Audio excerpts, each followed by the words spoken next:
April 9th, 2010, from the stylish high-tech underground studios of Ribbit Media in waterlogged Warwick, Rhode Island, this is NewsUndies.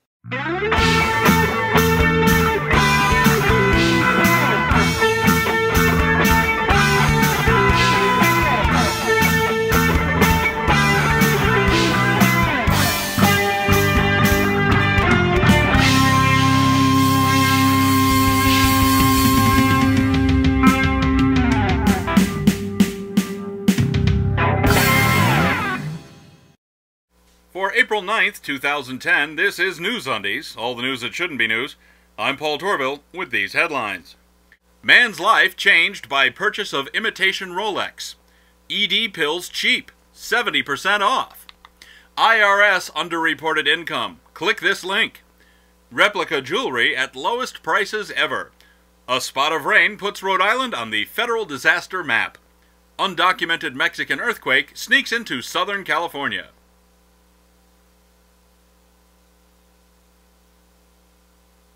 Rain.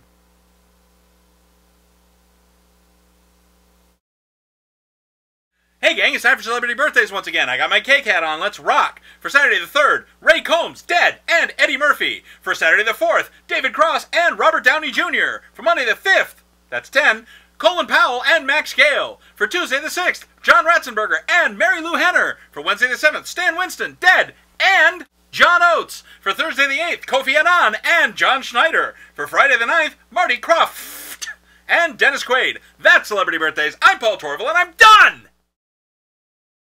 We'll have stories in detail right after this. Why did I agree to a second date? Look, how about... Jingle bells, holiday rock. How about you put on your favorite Christmas CD, we'll sit down and have some cookies, and we'll talk about Christmas like grown-ups. I can't sit down, I'm too excited.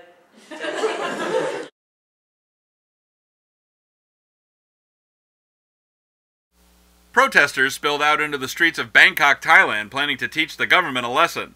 By the thousands, protesters pelted riot police with eggs and plastic water bottles and pushed through police barricades in hopes of persuading the Prime Minister to call for a new election.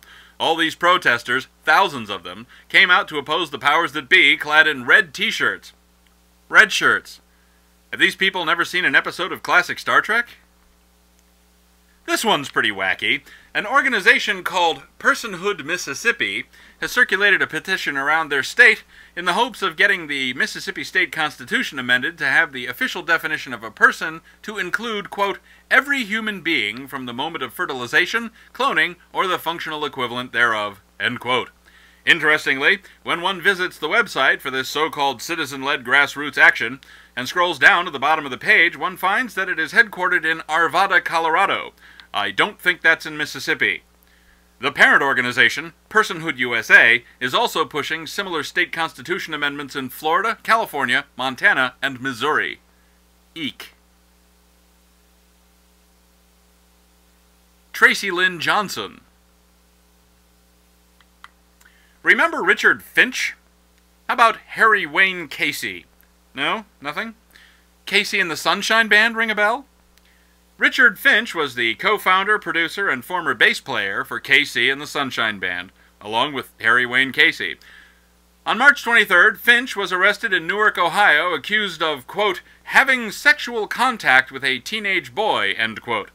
Since the arrest, Finch has retained attorneys, and on April 2nd, so it couldn't possibly be a joke, he was officially charged in the ironically named Licking County with 16 sex charges, including sexual imposition, unlawful sexual conduct with a minor, and compelling prostitution.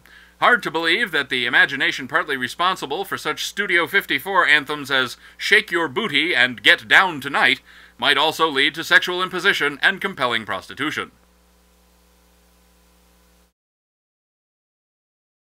On Monday, April 5th, WikiLeaks.org released a video depicting a 2007 helicopter attack on people on the ground in New Baghdad, Iraq. Among those killed were 2 Reuters employees, a cameraman and a driver. The official position of the U.S. military since the incident has been that a hostile force had engaged coalition forces, and the U.S. helicopter attack was a direct response to an attack from the ground. The U.S. military had resisted all efforts to obtain any video or similar evidence from the incident. Does the WikiLeaks video change your opinion of the action of U.S. forces in Iraq? Here are Pig and Sheep with their thoughts. Of course not. Those were just a few dozen bad apples mistaking cameras for rocket launches and chuckling as they ran over dead bodies. I'm sure they were properly reprimanded and sent back into action, and everything is fine now. The video is unsettling.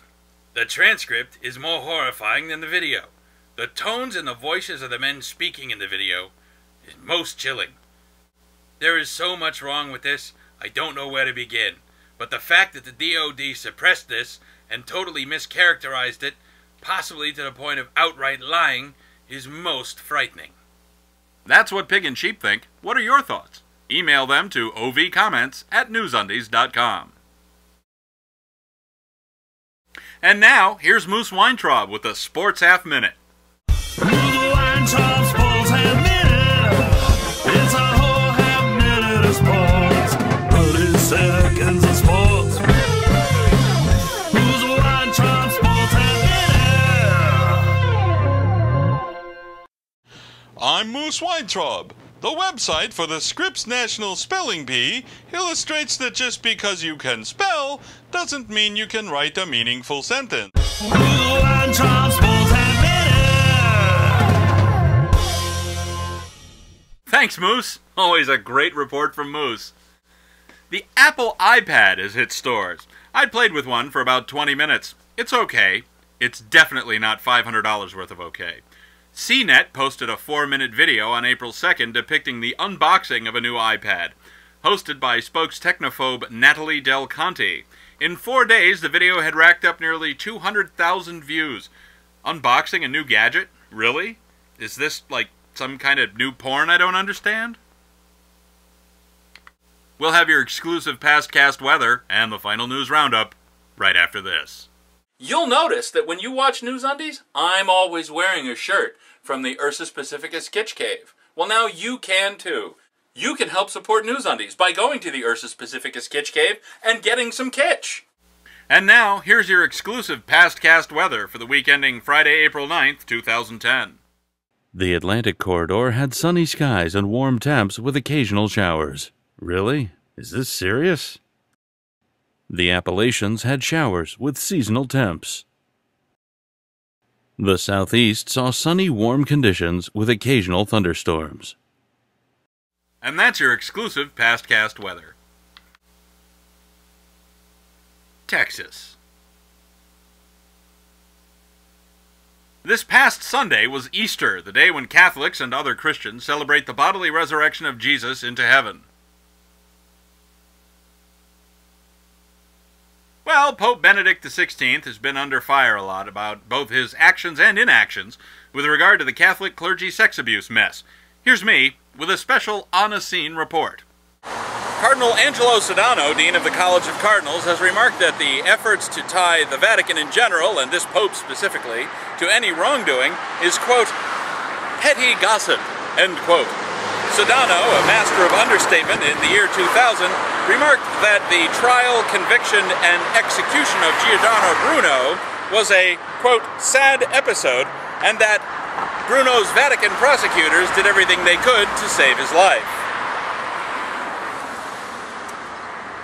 Sodano's Easter sycophancy and toadying stopped just shy of giving the Pope a rusty trombone right there in St. Peter's Square. Standing in front of a Catholic church for some reason, I'm Paul Torville for NewsUndies. Thanks, me. Finally, and I do mean finally, we all saw this coming, didn't we? A deluge landed on the northeastern U.S., giving the final proof of the advantages of building your city above sea level. Back in 2005, as you may recall, the Gulf Coast of the U.S. was positively spanked by Hurricane Katrina. The New Orleans area of Louisiana was especially hard hit. The magnitude of the storm played a part in the destruction the city saw. The proximity of the city to Lake Pontchartrain and the path of the storm added to the destruction. The big problem? Much of the city is actually below sea level. Here's me with a special on-a-scene report. Behind me is the Warwick Mall, near the banks of the Patuxent River in Warwick, Rhode Island. While it took over a month to shore up the levees and pump out the bowl of New Orleans after Hurricane Katrina in 2005, here in Rhode Island, the floodwaters began receding almost immediately after the rain stopped.